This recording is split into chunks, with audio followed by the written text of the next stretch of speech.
que un ángel descendía de tiempo en tiempo al estanque y agitaba el agua. Y el que primero descendía al estanque después del movimiento del agua, quedaba sano de cualquier enfermedad que tuviese. Amén. En esta mañana, el título del sermón es el estancamiento. El estancamiento. Yo no sé si usted se ha preguntado alguna vez cuándo es que se produce un estancamiento espiritual en nuestra vida. No sé si alguna vez le ha ocurrido, pero pienso que todo creyente llega un momento en que se estanca y que en vez de avanzar, retrocede. Es decir, alguien que se espera que la vida nuestra sea de avance hasta lograr todo aquello que Dios quiere para nosotros. Sin embargo, no siempre sucede así. Muchos creyentes que hasta pierden el sentido de la oración, oran y como que si no oraran, se sienten vacíos, se sienten sin motivación, se sienten como que estuviesen paralizados en una banda sin fin. Y ahí están donde no hay ningún tipo de avance. Y yo no sé si usted puede en este momento estar atravesando por esa etapa donde usted cree que va avanzando, como les conté en una ocasión de dos borrachos, bolos le dicen aquí en El Salvador, pero borrachos es la palabra correcta. Una noche, después de estar tomando, se subieron en un bote y comenzaron a remar y remar y remar. Y al día siguiente, cuando amanece, estaban en el mismo lugar. ¿Y qué pasó? El bote estaba amarrado. Entonces, muchos creyentes les pasa así, que creen que van avanzando, pero no te has movido ni un centímetro del mismo lugar. Ahora bien, estar estancado significa detener un proceso que actuaba con fines de desarrollo, detener y ganar y pagar o parar el curso y corriente de un fluido. Eso es estancar. Algo que debemos entender, amados, es que cuando se impide el fluir de la corriente son síntomas de un estancamiento, donde el creyente en la mayoría de casos comienza con hambre y sed de Dios, que quiere crecer. Algunos pues se bautizan luego, entran a discipulados, en muchos de los casos han ido a retiros y sienten que quieren más y aspiran por más. Pero llega un momento, amados, es como cuando, yo no sé si alguna vez usted ha encendido una fogata, cuando está en lo mejor, eso fuego, amados, está con todo, crece, pero se le termina el combustible, se le termina, ya no tiene, amados, que quemar, se va marchitando hasta quedar aquello brasas y después solo ceniza. Así pasa a veces en la vida de los creyentes, ¿verdad? Que comienzan con todo ese fuego, están apasionados por el Señor y quieren más. Pero llega un momento donde ese fuego se apagó y decimos, ¿y qué pasó? Yo pensé que había algo más. Pero sí hay algo más. Lo que pasa es que nosotros nos detuvimos. Y cuando estos factores visitan nuestra vida y no hacemos nada para destruirlos, es porque ya, amados, hemos hecho del estanque nuestro hábitat. Crecemos en todo, en lo secular, menos en las cosas de Dios. En lo secular la persona avanza y quizás es promovido y todo, pero en lo espiritual no hay nada. Entonces eso es de afligirse. ¿Por qué? Porque la vida terrenal no solo consiste en las cosas materiales. Es decir, eso es para los que no conocen a Cristo. Usted y yo que conocemos al Señor tenemos que saber que debe de haber un balance entre lo material y lo espiritual. Cuando uno descuida una cosa por lo otro, entonces hay un desbalance en nuestra vida. El estanque de Betesda, según este capítulo 5 del libro de Juan, nos habla que era un lugar donde había muchas personas alrededor de ese estanque, y dice la palabra que habían ciegos, cojos, paralíticos y de todo tipo de enfermedad alrededor, porque de tiempo en tiempo descendía un ángel y movía las aguas. Y el primero que era lanzado a las aguas, dice la Escritura, que quedaba sano de cualquier enfermedad que tuviese. La cuestión es que allí había un paralítico que tenía 38 años de estar paralítico. La Biblia no dice cuántos años había estado en el estanque, pero él estaba allí quizás sin esperanza, en el sentido de que tuviese la oportunidad de ser lanzado primero, porque ¿cómo se puede mover rápido un paralítico? Entonces, encontramos nosotros que esta persona de ese estanque había hecho su habitación. Ahí pasaba. No sé si en la noche lo llegaban a traer, pero durante el día él estaba esperando que algo sucediera.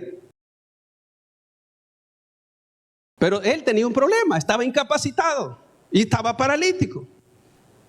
Así que yo no sé cuál es su estado espiritual, si ya tiene mucho tiempo de no moverse. Es decir, usted está paralizado, usted que viene a la iglesia, incluso puede ver la iglesia como su estanque, ¿verdad? Donde algo usted está esperando que suceda, pero no hay una acción en su vida y se siente como que no tiene la habilidad para hacer lo que debe de hacer. Entonces ya no hace lo que antes hacía, dejó de hacer lo que antes hacía y eso lo vuelve paralizado. Y ahí es donde, amados, es que a veces el evangelio se vuelve aburrido. La iglesia que antes nos inspiraba, hoy ya nos aburre venir a la casa de Dios. Y creemos que Dios ya cumplió su propósito en mí y que ya no hay nada más que hacer en nosotros. Cuando no nos damos cuenta en verdad que el propósito de Dios es hasta que usted y yo muramos. Es decir, que mientras estemos en esta tierra, el propósito de Dios continúa con nosotros. Dios no ha terminado con usted. Y si Dios no ha terminado con usted, significa que usted no dé por terminado tampoco nada. Porque mientras esté vivo, quiere decir que Dios está esperando algo de usted. La pregunta es, ¿sabe usted qué es lo que Dios diseñó para su vida? ¿Qué es la tarea que usted debe de hacer? Por las Escrituras nos damos cuenta, amados, que cuando Jesús se acercó a este lugar, ahí estaba pues el paralítico. Y de hecho Jesús llegó por ese paralítico. Y vemos que esta persona, cuando Jesús se encontró con él, fue que hubo un cambio para su vida. El secreto estaba que en el movimiento del agua era cuando la persona se lanzaba, ese agua en movimiento era cuando la sanaba. Entonces, quiero decirles, amados, que sin el movimiento, en verdad, si no esperamos el movimiento del Espíritu, el movimiento de las aguas, y nosotros no nos lanzamos, vamos a permanecer así, como que todo está bien y nos damos cuenta que no estamos bien. Es decir, si uno se examina y dice, ¿qué propósito tengo yo? ¿Qué hago en la iglesia? ¿Qué hago en las cosas de Dios? Si en verdad estoy cumpliendo con la voluntad de Dios, o estoy nada más en el estanque esperando que algo ocurra.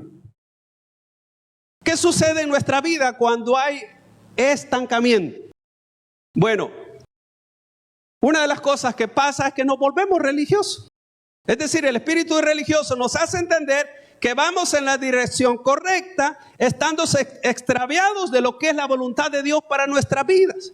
Y muchas veces, en vez de avanzar, vamos retrocediendo. Y hay personas que retrocedieron 5, 10, 15 años, depende del tiempo que tengan en el Evangelio. En vez de haber avanzado, se sienten más lejos. Y uno cree que está haciendo algo. Pero usted dice, pero si yo voy a la iglesia, pero si yo oro. Pero en verdad, amados, ¿conocemos lo que Dios planeó y estamos en la voluntad de Dios? ¿O nos hemos conformado? Según la Escritura, en Efesios 4:13, solo se los leo, dice: hasta que todos lleguemos a la unidad de la fe y del conocimiento del Hijo de Dios, a un varón perfecto, a la medida de la estatura de la plenitud de Cristo. ¿Cuál es la medida nuestra? Precisamente eso. Por lo tanto, el creyente no se puede detener pensando que ya estuvo. Imagínense que usted tenga un niño en su casa, nunca crece. Y siempre usted tiene que bañarlo, tiene que estar pendiente, cuidado, y pasan años, 1, 2, 3, 4, 5, 6, 8, 9, 10, 11, 12. Y dice, ¿qué pasa con ese niño? Algo anormal pasa. ¿Qué pasa con la vida de un creyente donde no hay progreso? Hablando de ese progreso espiritual. ¿Qué pasa, amado? Cuando estamos en medio del estancamiento, no hay avance. Hacemos lo mismo que hacíamos años atrás. Y eso se vuelve una monotonía. Nos conformamos con lo que Dios nos ha dado, sin embargo, nunca buscamos más, porque pensamos, Dios, es suficiente. Así estoy bien, es suficiente. Eso se llama conformismo. Ahora, y aún muchas veces seguimos arrastrando, amados, los malos hábitos que teníamos antes de entregarnos al Señor. Hay personas que vuelven a su mismo estado. Aquellas cosas que hacía antes, hoy las vuelve a hacer una vez más. Y ya no se siente mal. Al principio se sentía mal porque hacía cosas que antes hacía. Pero hoy ya no se siente mal porque ya son parte del hábito de esa persona. Ahora entonces sabemos, por ende, amados, que nos detenemos. Y uno, amados, piensa que en su corazón todo está bien y que Dios está de acuerdo conmigo. Y uno dice, mire, Dios sabe, es que no me queda tiempo, es que yo no puedo. Y ponemos miles de excusas para no hacer lo que Dios quiere. Ahora bien, nos pasamos la vida criticando a los demás, señalando, viendo las faltas de otros. Pero ¿sabe por qué hacemos eso? Es decir, cuando una persona critica, juzgan a los demás, es para cubrir sus propias faltas. Como les conté de un hermano que me decía, mire, me dijo, pregúnteme por la vida de cualquier hermano, yo le voy a decir. Yo le dije, no, hermano, prefiero no saber, le decía yo. Entonces, él vivía, viendo la vida de otros para cubrir sus propios errores o defectos. Entonces eso es fácil, ver los defectos y la falla de otros. Es fácil, verla de uno mismo es otra cosa, amados. ¿Ve? Entonces cualquiera puede ver los errores de otros, pero los de uno los puede ver. Cuando usted no ve en la Escritura personas, amados, que progresaron en su caminar, nos damos cuenta que el apóstol Pedro, después de tener 3 años y medio de seguir a Jesús, estando plenamente día y noche con él, juntamente con los 12, a la hora de la prueba, ¿sabe qué hizo? Negó a Jesús. Claro, usted ya sabe, él se arrepintió, el Señor lo restauró, pero usted se da cuenta que en Pentecostés, aquel Pedro que negó a Jesús ya no era el mismo. Y era una persona con valentía, era una persona, amados, que había madurado, había crecido y estaba ya en el propósito de Dios. Ese Pedro que negó a Jesús, cuando en el día de Pentecostés gana 3,000 personas para Cristo.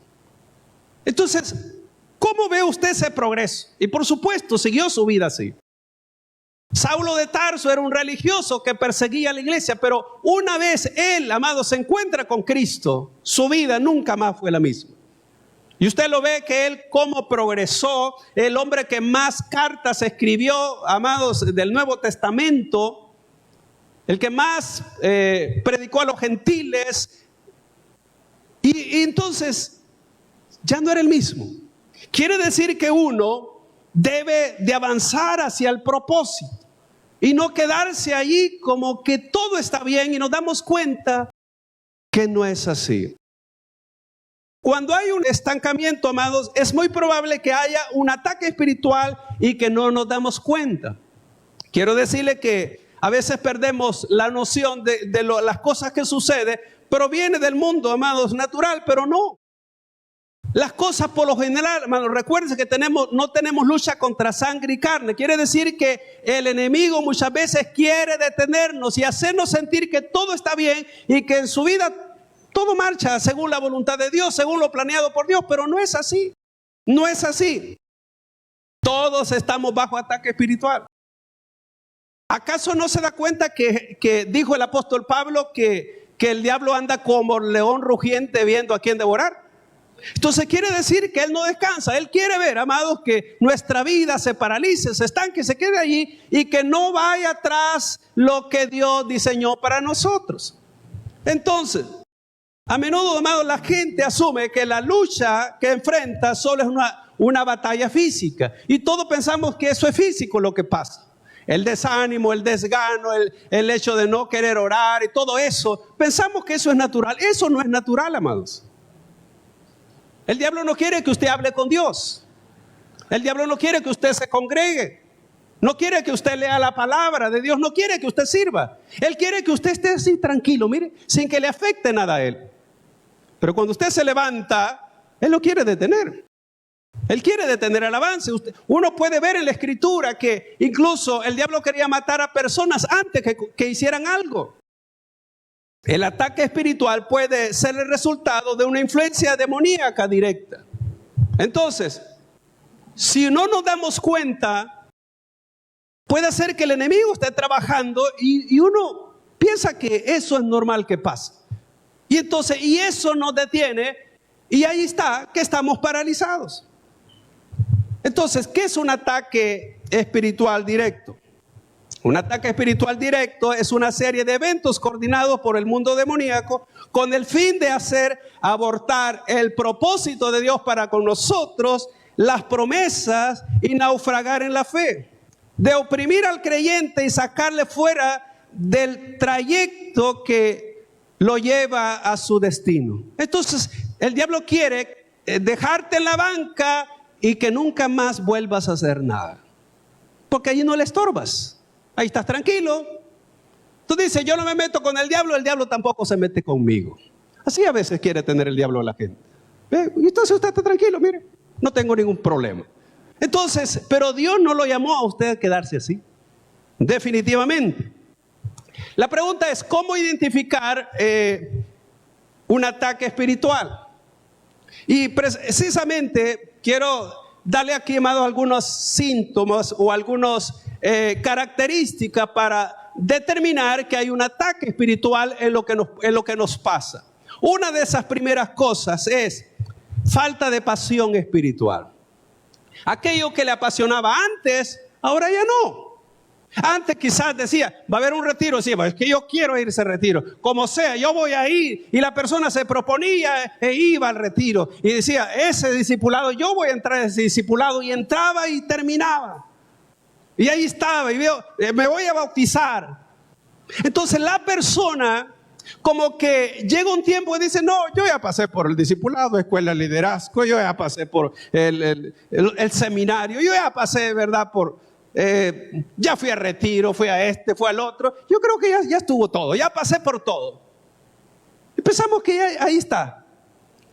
Amados, y realmente esta es una trampa del enemigo, donde piensa que usted ya topó, pues ya no hay nada para usted.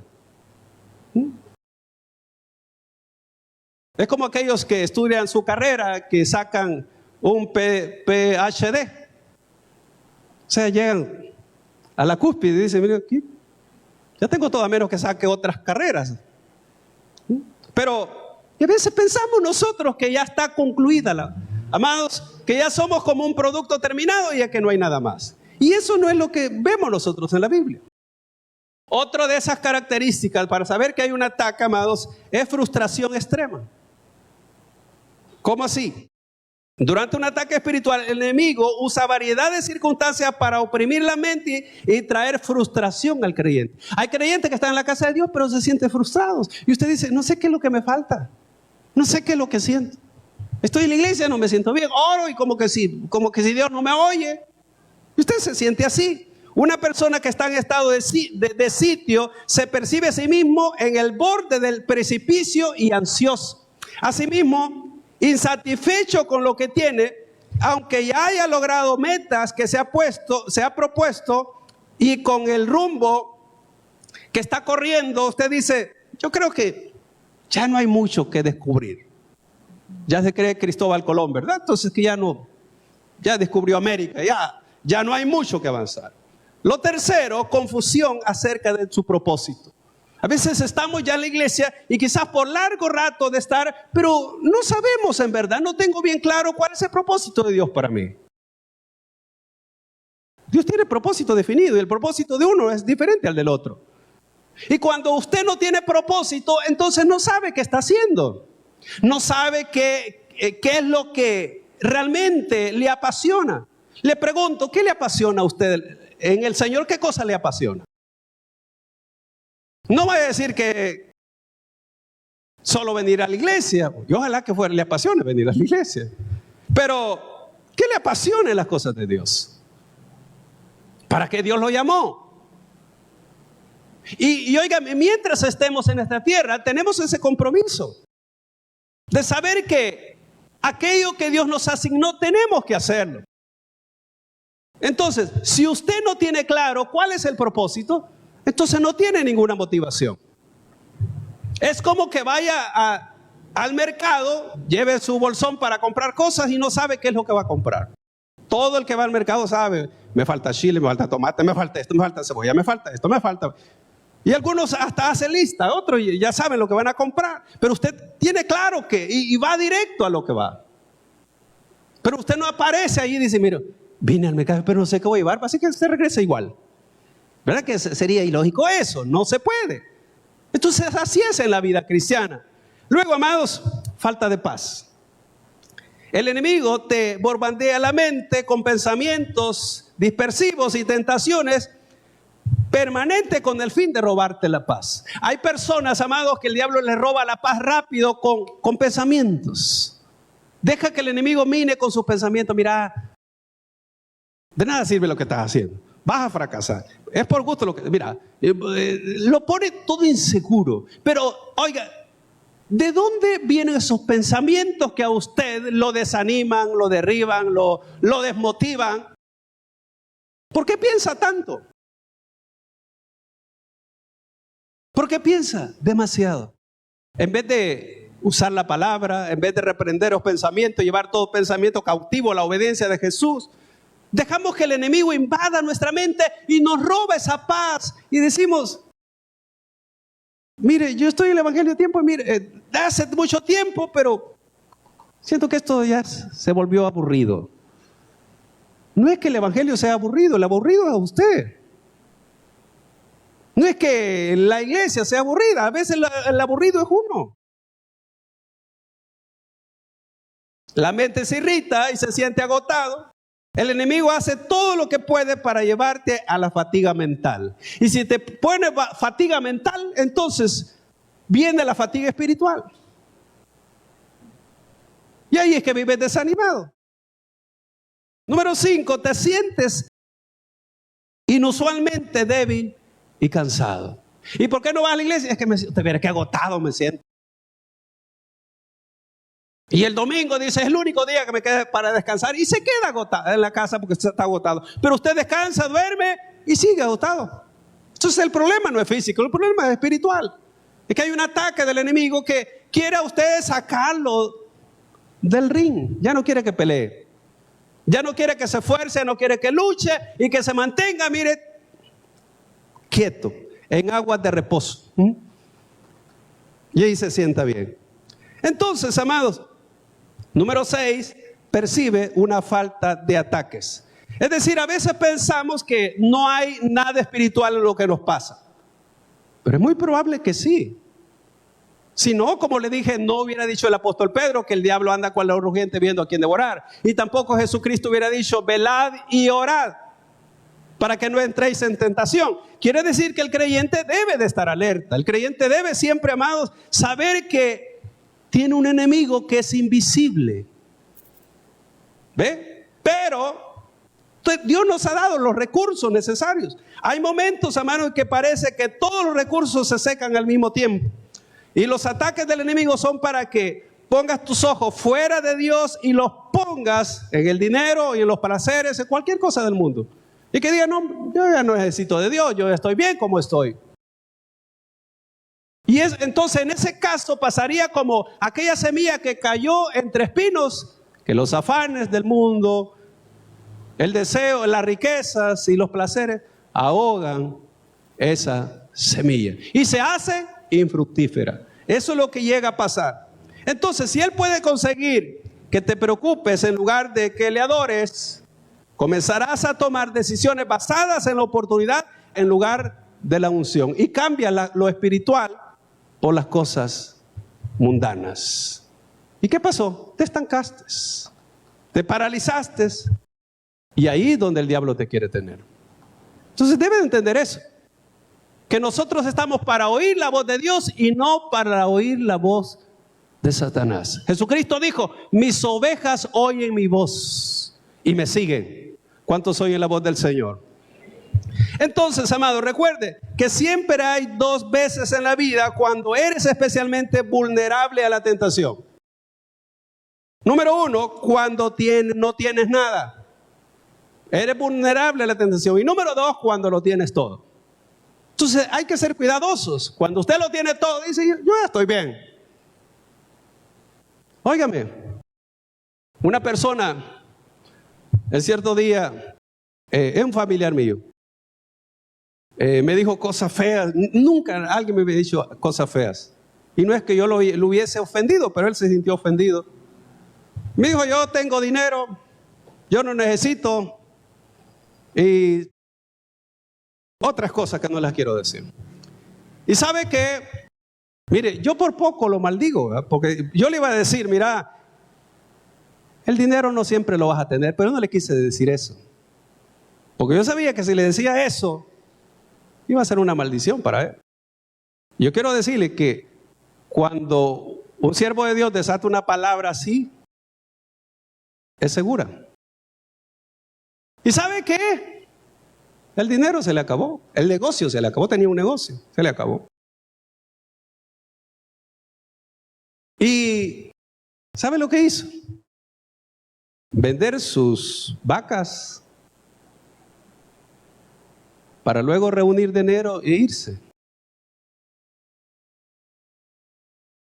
Amado, uno no puede pensar que ya estuvo y que ya no necesita. Y tampoco abrir la bocota pensando, ¿verdad?, que ya estamos completos. Eso se llama orgullo y arrogancia. Y cuando usted cree que tiene el suelo muy fino, muy fijo, no sabe que fácilmente Dios solo jala ahí la alfombra, ¿verdad?, y ahí va para abajo. Así que no se sienta, ¿verdad?, que ya no. Dios puede usar muchas cosas para tratar con la vida de un creyente que piensa que ya ni necesita de Dios porque está cabal, está completo. Número 7, fuerte impulso para salir de tu propósito. Entonces, hay un momento cuando uno dejó de avanzar y cree que ya es tiempo, ¿verdad?, de despedirse quizás.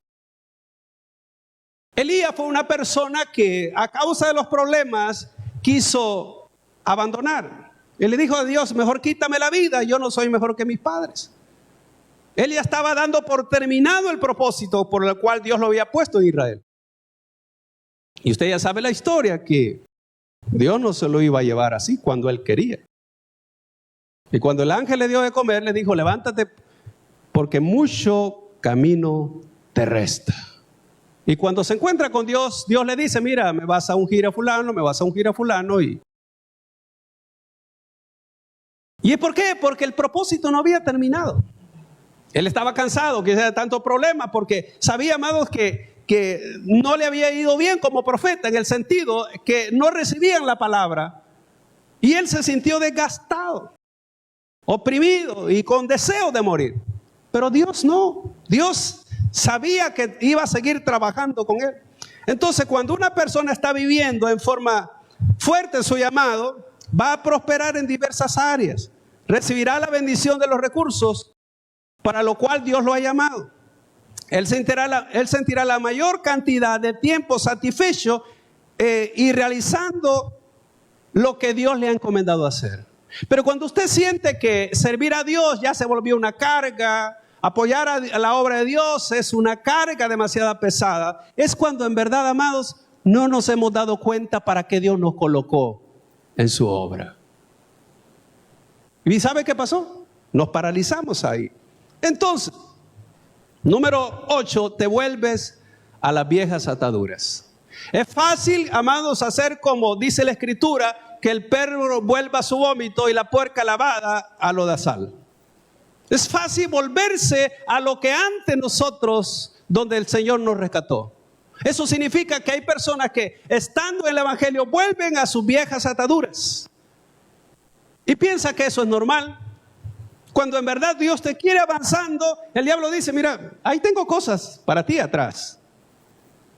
Recuérdese que Jesucristo dijo que ninguno que poniendo su mano en el arado mira hacia atrás es apto para el reino de los cielos.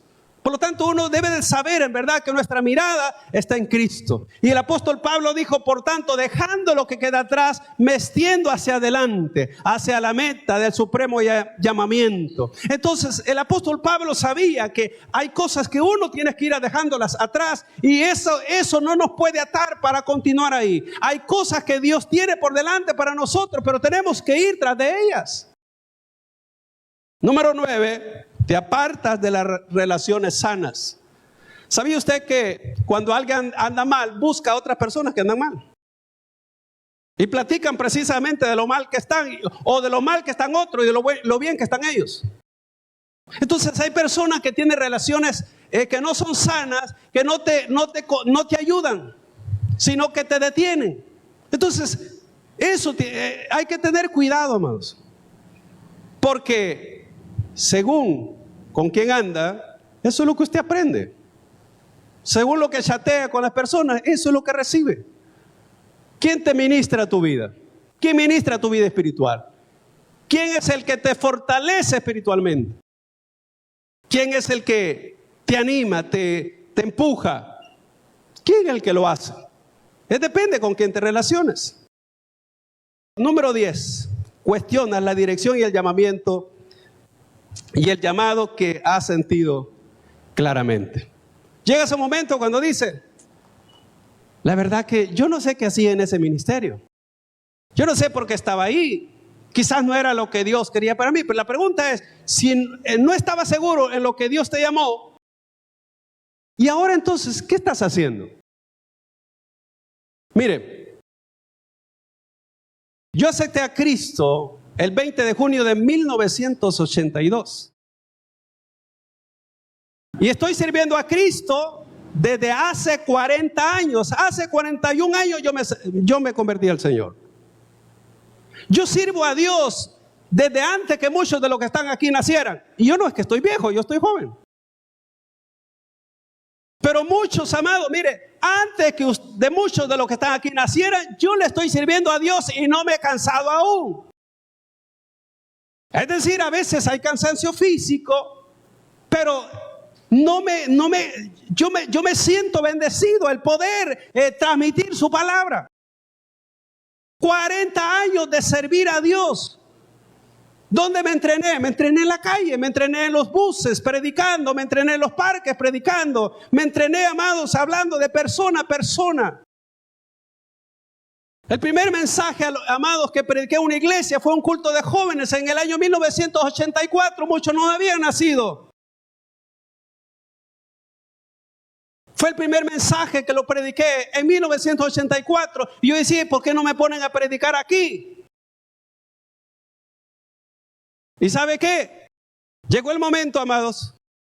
Mi primer mensaje fue del capítulo 12 de Eclesiastés. Acuérdate de tu Creador en los días de tu juventud, antes que vengan los días malos y lleguen los años en los cuales digas, no tengo en ellos contentamiento. Ese fue mi primer sermón. Hace 40 años. Bueno, ese primer sermón fue hace 39 años. Porque yo sirvo al Señor desde 1983. Entonces, ¿qué quiero decirle? Yo sé para qué el Señor me llamó. Y no me he cansado. Es decir, si yo dejara de predicar, yo me muero. Si no, tendría que dedicar a preparar sermones. Si no lo hicieran, que sea preparar sermones hiciera. ¿Ve? Entonces, ¿qué es lo que le quiero decir? No puedes cuestionar el llamado. Dios tiene un llamado para ti. ¿Cómo es posible que hayas dejado tirado lo que un día hiciste? Y hoy ya no. ¿Por qué ya no sirves? Es que ya mi tiempo pasó. ¿Acaso ya estás en la presencia de Dios? Si tu propósito termina cuando el Señor te lleva, mientras estás en esta tierra, el propósito de Dios continúa con tu vida. Por lo tanto, no puedes dejar terminado lo que todavía, ni apenas serviste en unos cuantos años. Y ya le dije, tengo 40 años del servir al Señor. Yo he servido en todos los ministerios. Y entonces, yo estoy seguro para que el Señor me llamó. ¿Y usted está seguro? Termino con esto. ¿Cómo salir del estancamiento? Juan capítulo 5, versículos 6 al 9.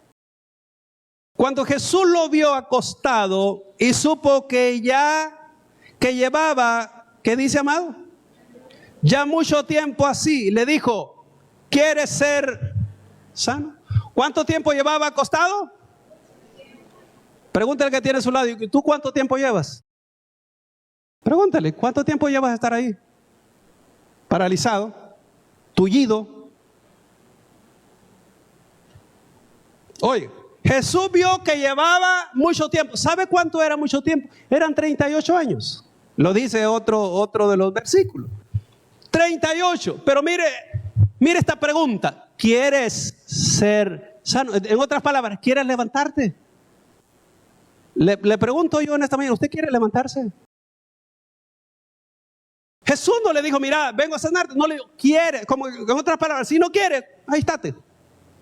Dios respeta la decisión en lo que usted quiere. Versículo 7. Señor, le respondió el enfermo, no tengo quien me meta en el estanque cuando se agite el agua. Y entre tanto que yo voy, otro desciende antes que yo. Óigame, Jesús no le estaba preguntando, mira, ¿quieres que te meta? Jesús le estaba diciendo, ¿quieres ser sano? Y le sale, ¿verdad? Como quien dice que la única alternativa para ser sanado era meterse al estanque. Jesús le estaba diciendo, yo no te estoy preguntando si hay alguien que te va a meter. Te estoy preguntando si quieres ser sano. Versículo 8. Y aquí está la clave para salir del estancamiento. Mire, Jesús le dijo, levántate, toma tu lecho y anda. Esa es la clave. La pregunta es si usted está dispuesto a obedecer o quiere seguir. No, es que aquí me siento bien. No es cierto, porque nos gusta la comodidad. ¿A quién no le gusta estar acostado ahí recostado en el sillón, quizás con el control, pero y todo tranquilo? Pero apagar la televisión y comenzar a orar, si no le gusta, el tiempo lo siente largo, pero mientras ve televisión puede terminar 2 horas, y más la película está interesante, no le siente el tiempo, pero vaya a ver usted orando y usted dice a cada rato, este reloj quizás me paró, dice usted. Y óigame, versículo 9, y al instante, mire lo que pasó, aquel hombre fue, ¿cómo? Sanado. y tomó su lecho y anduvo. Y era día de reposo. Oiga, ¿cuándo fue sanado? Cuando se levantó. Cuando escuchó la voz del Señor que le dice, levántate, toma tu lecho y anda. Y no estuvo diciendo, mira, pero no, el agua no se ha movido. No, no, no. Él tomó la palabra y cuando Jesús le dice, levántate, este hombre se levanta y agarra su lecho y anduvo. Pero primero le preguntó. Entonces, el paralítico estaba estancado desde hacía 38 años, sin hacer nada. ¿Cuánto tiempo lleva usted? Y usted dice, sí, estoy bien, gracias a Dios. ¿Acostado? ¿Paralizado? Quizás su estancamiento, amados, comenzó cuando quedó tullido. No sabemos si nació de niño. Se estancó, amados, con la dependencia de otros que no podía moverse solo. Él dependía que otros lo movieran. Hay personas en la iglesia que necesitan, amados, ya tienen años de estar en el evangelio, pero necesitan que lo anden empujando. Es como que usted, un niño, ya tiene 10 años y usted tiene que andarlo de la mano, ¿verdad? Porque tiene miedo que le vaya a caer. Todavía le cepilla los dientes. Todavía no se vale por sí mismo. A veces nos pasa así. ¿Sabe por qué? Porque estamos estancados. Se estancó en la costumbre rutinaria de esperar que el agua se moviera. Pero él no podía ser lanzado. Se estancó con la visión miserable de sí mismo, pensando que era imposible llegar al agua. Otro le ganaba y nunca llegaba. Se estancó, amados, en la autocompasión de que no tenía nadie que lo llevara bien o que lo condujera al agua cuando se movía. Se estancó en la frustración competitiva de tener que llegar primero. Y él dijo, no sé, algo tal vez llegue a pasar aquí. Y por supuesto, Jesús tuvo misericordia de él. Jesucristo pasó por ahí y cambió esos 38 años tristes de este hombre. Pero este hombre estuvo dispuesto a recibir la palabra del Señor. Jesús emitió la palabra, toma tu lecho y anda. Y este hombre inmediatamente, amados, obedeció la palabra de Jesús y se levantó. Los 38 años quedaron atrás y él comenzó una nueva vida ya en movimiento, como en verdad quería.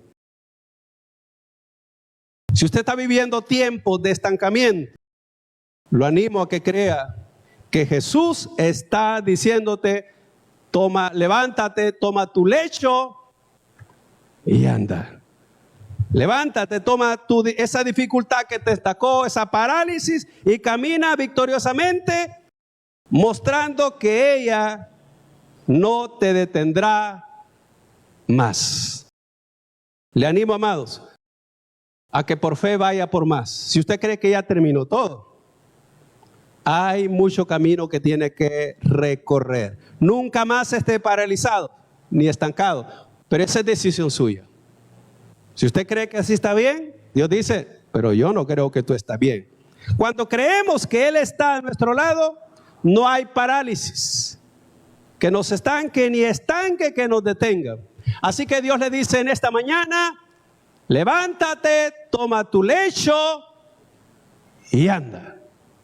Dios no lo quiere ver paralizado. Así que es tiempo de salir del estancamiento. Amén. Dele un aplauso al Señor. El mensaje ha llegado a su final. Si Dios ha hablado a tu corazón y deseas aceptar a Jesucristo como tu Señor y Salvador personal, o si te has alejado de los caminos de Dios, pero sientes que el llamado de parte de Dios para tu vida, este es el momento de hacerlo a través de una breve oración. Te invito a que repitas conmigo de la manera siguiente: Señor Jesús, yo te recibo hoy como mi único Salvador personal. Creo que eres Dios, que moriste en la cruz por mis pecados y que resucitaste al tercer día. Me arrepiento, perdóname, Señor. Doy gracias al Padre por enviar a su Hijo a morir en mi lugar. Gracias, Señor Jesús, por salvarme hoy. En el nombre de Jesús, he orado al Padre. Amén. Si has repetido esta oración y deseas crecer en los caminos de Dios, tener conocimiento de Él, te invito a que hagas 3 cosas. Una, que hables con Dios todos los días. Hablar con Dios es orar. Segundo, que puedas leer la palabra de Dios, que es la Biblia. Y tercero, que te congregues en una iglesia. Te invitamos, si no tienes un lugar donde congregarte, a nuestra iglesia, Tabernáculo de Restauración, con nuestros servicios de día domingo a las 8 y a las 10 de la mañana. Día martes tenemos oración de 7 a 8 de la noche. Miércoles estamos con nuestro servicio de media semana a las 6 de la tarde. Y día viernes a las 6 con servicio de fe y milagros. Te esperamos y deseamos que Dios siga bendiciendo tu vida.